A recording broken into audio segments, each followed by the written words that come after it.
Hi friends, నేను మీ భాస్కర్ మేకల. So మొత్తానికైతే ప్రోమోలో మామూలు అల్చే చేయట్లేదు. సో నిజంగా ఈ కంటెస్టెంట్స్ చూస్తే ఎంత మందికి ఇరిటేషన్ వస్తుంది అనేది కింద కామెంట్ చేయండి. అండ్ దువ్వాల మాధురి గారు మామూలు కాదు, అసలు ఈమెని చూస్తేనే ఒక విధమైన ఇరిటేషన్ వస్తుంది. ఈమె ఏమనుకొని మాట్లాడుతుందో, ఈమె ఏమనుకుంటుందో నాకు నిజంగా చెప్పాలి అని అంటే వీకెండ్ కోసం వెయిట్ చేస్తున్నానబ్బా. నాగార్జున గారు వీళ్ళని ఏ విధంగా క్వశ్చన్ చేయాలనుకుంటే, ఏ విధంగా మాట్లాడతారు, ఏం మాటలు మాట్లాడుతుంది అని చెప్పేసి మందలిస్తారని వెయిట్ చేస్తున్నాను. ఒకవేళ మందలిచ్చకుండా సాఫీగా జరిగిపోతుందనంటే దువ్వాల మాధురిని విన్నర్ని చేస్తారనమాట. బ్యాక్గ్రౌండ్ తోటి ఆ ఉన్న బ్యాక్గ్రౌండ్ కాస్త బలుపులాగా మారబోతుందేమో, మరి అలాగే తయారైతుంది. నోటికి అద్దు అదుపు ఏమీ లేదు. ఆ చిల్లర పంచాయతీలేంది స్వామి, ఏదో కొలాయి నల్లల కాడ పంచాయతీ పెట్టుకున్నట్టుంది మీ పరిస్థితి. ఏదో నువ్వు నోటు కంటెంట్ కావాలంటే మరి ఇంత చిల్లరగా నా బిహేవ్ చేస్తాను. నీకంటూ ఒక హోదా ఉంది అని చెప్పుకుంటావు కదా, ఒక గోల్డెన్ స్పూన్ అని చెప్పుకున్నప్పుడు గోల్డెన్ స్పూన్ లాగానే ఉందా బిహేవియర్?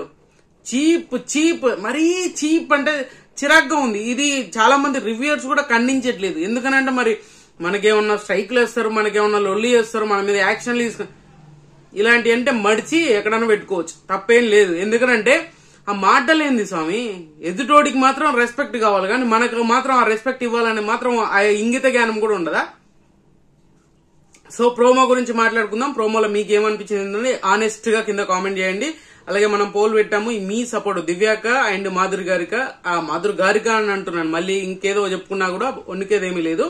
సో క్లారిటీ ఇస్తున్నాను అనమాట. సో ఖచ్చితంగా ఈ వీడియో చూసేదానికంటే ముందు ఒక లైక్ వేసుకోండి ప్లీజ్. ఒక లైక్ వేసుకొని వీడియో ఎండ్ వరకు చూసే ప్రయత్నం చేయండి.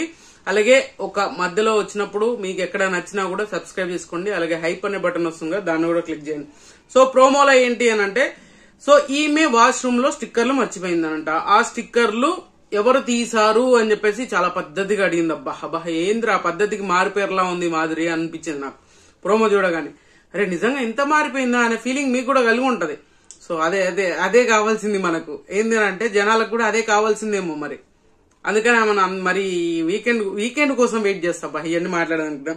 ఆ స్టిక్కర్లు ఎవరు తీసారు ఏంటి అని అంటే ఇమాన్యుయల్ వచ్చి చెప్తాడు. ఇమాన్యుయల్ మా మమ్మీ తీసినట్టుంది, నాకు ఐడియా ఉంది అని అంటే అడుగు ఇయ్యమను అని అంటే సంజన అడిగితే నేను అది అక్కడ పెట్టింది నేనే, అది మీరు డిస్ప్లేన్ గా లేరని చెప్పేసి అది పడేశాను అంటే, పడేసావా? అలా ఎలా పడేస్తావు నువ్వు అంటే, నువ్వు గుడ్లు దొంగతనం చేసావు కాబట్టి నువ్వు దొంగవి, నీకు ఆల్రెడీ బోర్డు కూడా వేశారు, అలాగని చెప్పేసి ఇప్పుడు నా స్టిక్కర్లు కూడా దొంగతనం చేస్తావా?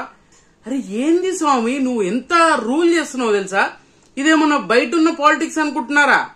పొలిటీషియన్ అనుకుంటున్నా కూడా ఇంత చిల్లరగా బిహేవ్ చేయరు.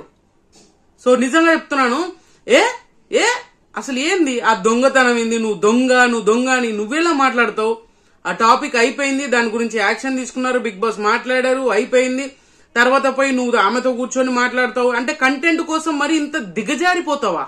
ఇంత దిగజారి చేస్తారా కంటెంట్ కోసం? సో ఇక్కడ అడిగినప్పుడు ఈమె చెప్తూ ఉంటే, లేదు నా స్టిక్కర్స్ తీసుకోండి. నీ స్టిక్కర్లు తీసుకోవడం ఏంది? అరే మనం చాలా మార్చినాం, చాలా ఉన్నాయి మన పరిస్థితి. మనం స్టిక్కర్లనే మార్చలేనప్పుడు మనుషుల్నే మారుస్తున్నాం మనం. అలాంటివి కూడా ఆలోచించాలి కదా. ఎదుట బయట ఎంత నెగిటివిటీ ఉందో తెలిసి కూడా మనల్ని ఎవడరా పీకేది అనే విధంగా మాట్లాడితే కరెక్ట్ కాదు. సో అది ఆమె మాట్లాడడం ముందు గుడ్లు దొంగతనం చేసినట్టుగా నాకు స్టిక్కర్లు దొంగతనం చేస్తావు. ఓరని అమ్మ, స్టిక్కర్ల కోసం ఎంత అరాచకం. నువ్వు తీసినప్పుడు ఎక్కడ పెట్టుకోవాలి? నీ దగ్గర పెట్టుకోవాలి. బాత్రూంలలో స్టిక్కర్లు ప్యాకెట్లు వేసుకొని కూర్చోరు కదా, ఆ విధంగా రూల్స్ మాట్లాడితే. ఈ రూల్సే కదా. ఆ స్టిక్కర్ అట్లీస్ట్ ఆ వాష్రూమ్ దగ్గర నువ్వు స్టిక్కర్లు పెట్టాల్సిన అవసరం లేదు. నీకంటూ ఒక రూమ్ ఇచ్చారు, నీకంటూ నీ బయట పక్కన నీకు స్పేస్ ఇచ్చారు, నువ్వు చేసుకోవచ్చు. అలా చేయం మనం, ఎందుకంటే మనం మంది కదా రూము. మరి ఇంత మేనేజ్మెంట్ కోటానా?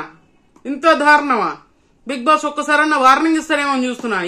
ఈమె కోసం పర్టికులర్ గా కంటిన్యూస్ గా లైవ్ చూడాల్సి వస్తుంది. లైవ్ చూసినా ఏం ఉండదు, నడుస్తుంది. సో దొంగతనం చేసింది, ఇది ఓకే, ఇక్కడ వరకు బానే ఉంది. మళ్ళీ తర్వాత ఇద్దరు కూర్చొని మాట్లాడుకుంటారు, ఇవి కూడా జరిగినాయి. మరి ఈమెను ఏందనంటే ఈమె నేను ఏదో సీఎం అమ్మ మొగుడిని అన్నట్టుగా తయారవుతున్నారు అనమాట. కంటెస్టెంట్సే అక్కడ, ఓన్లీ అది ఒక ప్రోగ్రాము, దాన్ని మాత్రమే అనలైజ్ చేసుకోవాలి, దాన్ని మాత్రమే ఉండాలి. ఇదే మరీ ఓవర్ గా రియాక్ట్ అయిపోయి ఓవర్ గా బిల్డప్ ఇవ్వడం అనేది కరెక్ట్ కాదు. సో తర్వాత దివ్య వస్తుంది, దివ్య కూడా మాట్లాడుకుంటారు, దివ్య కళ్యాణ్ మాట్లాడుకుంటారు. కళ్యాణ్ అమ్మో అయ్యో అసలు ఈమె ఓవర్ గా కంటెంట్ కోసమే అన్ని చేస్తుంది అనేది క్లారిటీగా అందరికి అర్థమవుతుంది. వైల్డ్ కార్డ్స్ అవని ఉన్న వాళ్ళందరినీ అవని కొంతమంది ఏంటంటే ఆమెతో బాండింగ్ అవసరం లేదు, ఆమెకు బాండింగ్లు బంధాలు అవసరం లేదు, కానీ ఈమె మాత్రం పెట్టుకోవచ్చు, పక్కన వాళ్ళకి వద్దు, ఈమె మాత్రం తనుజతోటి మాట్లాడుకోవచ్చు, తనతో బాండింగ్ పెట్టుకున్నప్పుడు తప్పు కాదు, బర్నీతోటి మంచి ర్యాప్ మెయింటైన్ చేస్తుంది అది తప్పు కాదు, ఈ దివ్య పెట్టుకుంటేనే తప్పు వచ్చింది అంటే వేరే వాళ్ళు పెట్టుకుంటే నొప్పి వస్తుంది, ఇలాగే బిహేవ్ చేస్తుంది ఆమె. మరి కొంచెం అదుపు పెట్టలేడుగా. ఎగ్ దోశ గురించి ఆమె ఫుడ్ మానిటర్ కాబట్టి దివ్య ఫుడ్ మానిటర్, ఇది క్లియర్. ఈమె ఇంతకు ముందు ఏం మాట్లాడింది, నేను రేషన్ మీరు తీసి పెడితే చేస్తాను, మీరు చెప్పకుండా నేను ఎట్లా చేస్తాను అని క్వశ్చన్ చేసిన ఈమె రేషన్ మేనేజర్ ఏది చెప్తే అదే చేస్తాన్న ఈ పర్సన్ ఎవరైతే మాధురి గారు ఉన్నారో ఆమె చెప్పిన పర్సన్ ఈమె మరి ఫుడ్ మానిటర్ చెప్పకుండా ఈమె తినడం తప్పు కాదా? ఇక్కడ అడిగింది తనుజ కన్నా కొంచెం సెన్స్ ఉండాలి కదా, అంటే బాండింగ్స్ పెట్టుకొని అంటే వాళ్ళు మనతోటి ర్యాపో మెయింటైన్ చేసి ఫేక్ రిలేషన్షిప్. నిజంగా చెప్తున్నా 100% ఫేక్ రిలేషనే మెయింటైన్ చేస్తుంది బర్నీతో. పేరుకే నానా నానా అని చెప్తుంది కానీ ఈ నానా నాన్నకి మీనింగే లేకుండా చేసుకుంటుంది. బయటికి పోయి మాట్లాడడము అక్కడిక్కడ ఈ గోడ మీద పిల్లి కంటే అద్మానంగా తయారవుతారు కొంతమంది కంటెస్టెంట్స్ అయితే. మరీ హారబుల్ గా ఉంది. రీతు అవని, ఇమాన్యుల్ అవని, తనుజ అవని వీళ్ళు ముగ్గురు అయితే కంప్లీట్ గా గోడ మీద పిల్లి కంటే అద్మానంగా తయారయ్యారు. ఎటు ఛాన్స్ ఉంటే అటు దుంకడం అనేది. సో ఇది మాట్లాడుతుంటే ఫుడ్ దగ్గరకు వచ్చేసి ఇప్పుడు మాధురి గారు వచ్చి ఎగ్ దోశతో పాటు కర్రీ వేసుకుని తిన్నారా అని చెప్పేసి తనుజ అడిగితే అవును అన్న. మరి నాకు చెప్పాలి కదా అన్నప్పుడు తనుజ దగ్గర నోరు ఉండదు, ఎందుకంటే మరి హగ్గులు చేసుకుని వండుకోవాలి కదా, హగ్గులు చేసుకుని మమ్మీ కదా, డాడీ అయిపోయింది ఇప్పుడు మమ్మీని బుట్టలేస్తుంది అనమాట. సో పోయి అక్కడ క్వశ్చన్ చేయాల్సిన బాధ్యత తనుజకు కూడా ఉంది కదా, అలా ఎలా ఫుడ్ మానిటర్ని అడగండి, కర్రీ ఆమె నీ పోర్షన్ ఏదైతే ఉందో అది అడగాలి కదా అని చెప్పేసి మాట్లాడాలి. అవసరం లేదు, ఎందుకంటే తనుజ మన దాకా రాదు కదా, మన దాకా టచ్ అయితే కదా మాట్లాడాల్సింది, నోరు వాయిస్ రేజ్ చేయాల్సింది.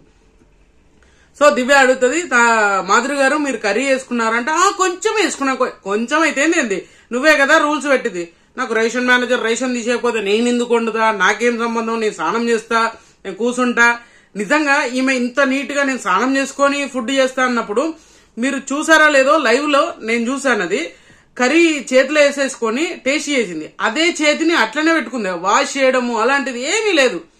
ఇంత నీట్ గా ఉండే పర్సన్ ఏంది అరాచకం, స్నానం చేసి మడి కట్టుకొని పోయేసి ఫుడ్ చేసేటామెకు ఈ మినిమం కామన్ సెన్స్ ఉండాలి కదా. చేతిలో వేసేసుకొని నాకేసుకొని అట్లనే మళ్ళీ ఒక అరాచకం అది, అట్లనే చేసినప్పుడు తప్పు కాదు. ఈమె అడిగింది దానికి ఏం చెప్పాలి, ఫుడ్ మానిటర్ గా సరే నేను మిస్టేక్ అయింది అని అంటే అయిపోయేది. ఏంటి నీకు చెప్పాలా, నిన్ను అడగాల, ఏంది ఆ మాటలేంది, ఆ మాటలు ఏంది అని నేను కొంచెం వేసుకున్నా అంటే ఆగు అని ఖచ్చితంగా గట్టిగా మాట్లాడింది.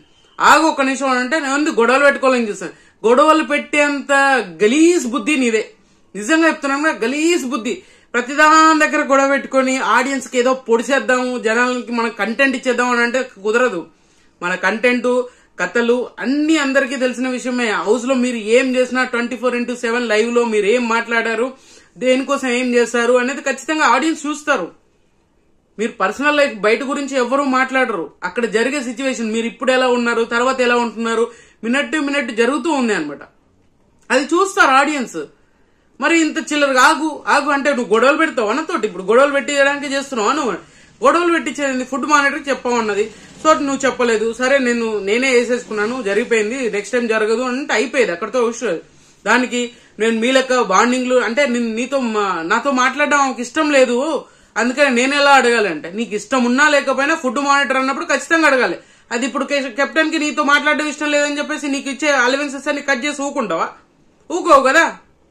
సో ఆ కాన్సెప్ట్ ఎక్కడ పోతుంది, ఇంటే నేను చేస్తేనేమో ఇది, నువ్వు చేస్తేనేమో అది అన్నట్టుగా ఆ మాటలు బూతులు వస్తాయి మనకు.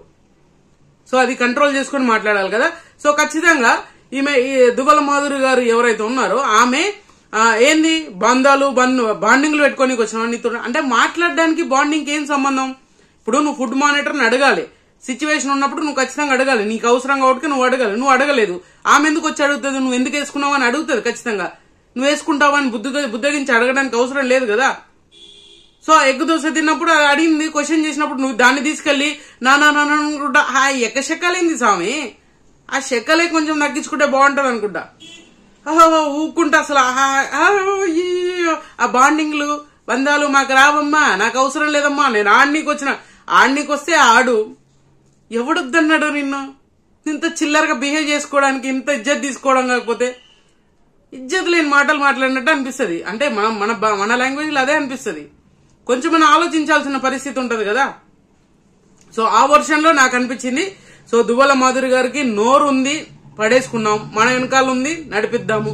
మనల్ని ఓడరా ఆపేది అని అనుకుంటూ ఉంటే ఖచ్చితంగా ఆడియన్స్ మనల్ని ఓడరా ఆపేది అనుకున్నట్టుగానే పంపిస్తారు. ఇలా మాట్లాడిన వాళ్ళు చాలా మంది ఫస్ట్ వారానికి వెళ్ళిపోయారు. బిగ్ బాస్ అందుకనే పాపం వీళ్ళని నామినేషన్ లో ఉంచకుండా చేసినట్టు, లేకపోతే ఈ వారమే సర్దేస్తుండే. చాలా మంది కంటెంట్ కోసం చేయొచ్చు, కానీ ఇంత గలీజ్ గా చేసుకోవాల్సిన అవసరం లేదు. మన గురించి మనం డిగ్రేడ్ చేసుకోవాల్సిన అవసరం లేదు. సో అది నాకు అర్థమైంది ఏంటంటే, నువ్వు అన్ని బాండింగ్లు నానా అనుకుంటే వెనకాల తిరిగిన, నానా అనుకుంటే ఎవరు తిరిగినంటే పుచ్చకాయలు దొంగ అంటే భుజాలు తడుముకున్నట్టుందంట. గుమ్మడికాయలు దొంగ కాదు, పుచ్చకాయలు దొంగ. మన దగ్గర పుచ్చులు ఎక్కువ ఉంటాయి కదా, ఆ పుచ్చుల గురించే మాట్లాడుతున్నట్టుంది అక్క. సో ఇట్లా పుచ్చకాయలు దొంగ అంటే భుజాలు తడుముకున్నట్టుంది అని చెప్పేసి ఆ దివ్యాని అంటది. ఎవరిని అంటున్నావు అంటే అసలు ఎవరిని అన్నది? నానా అనుకుంటూ తిరిగింది ఒకరు, నువ్వు వెనకాల హగ్గులు చేసుకుని వండుకుంది నువ్వు చేసింది అది ఒకరు. అవి బాండింగ్లు కావు. మరి పక్కన వాళ్ళకి వచ్చేసరికి మాత్రం బాండింగ్ వస్తుందా? ఇంత చిల్లరగా బిహేవ్ చేయాల్సిన అవసరం లేదు అనేది నాకు పర్సనల్ గా అనిపించింది. మీకు కూడా అదే అనిపించుంటే కింద కామెంట్ చేయండి. సో ఖచ్చితంగా దివ్య 100కి 200% కరెక్ట్. ఈమెకు కరెక్ట్ ఎవరు అంటే దివ్యనే అయ్యేటట్టుంది లాస్ట్కి వచ్చేసరికి. ఉన్న ఒక్క వారం కూడా గట్టిగానే క్లాస్ గా ఉంటది. నెక్స్ట్ వీక్ ఖచ్చితంగా 100కి 200% దువ్వాల మాధురి నామినేషన్ లకు వస్తుంది. రాసి పెట్టుకోండి. బిగ్ బాస్ మ్యాజిక్ వేసి ఆమెను నామినేషన్లకు రాకుండా చేస్తే మాత్రం ఎవడు ఏం చేయలేడు. కరెక్ట్ గా హౌస్ మేట్స్ తోటే నామినేషన్ చేపిచ్చేస్తే ఖచ్చితంగా 200% దువ్వాల మాధురి నామినేషన్ లో ఉంటది. రాసి పెట్టుకో అన్నట్టుగా ఉంటది అనమాట మంది. సో ఖచ్చితంగా ఈ వీడియో మీకు నచ్చినా లైక్ చేయండి, షేర్ చేయండి, కామెంట్ చేయండి, సబ్స్క్రైబ్ చేయడం మర్చిపోదు. And good luck.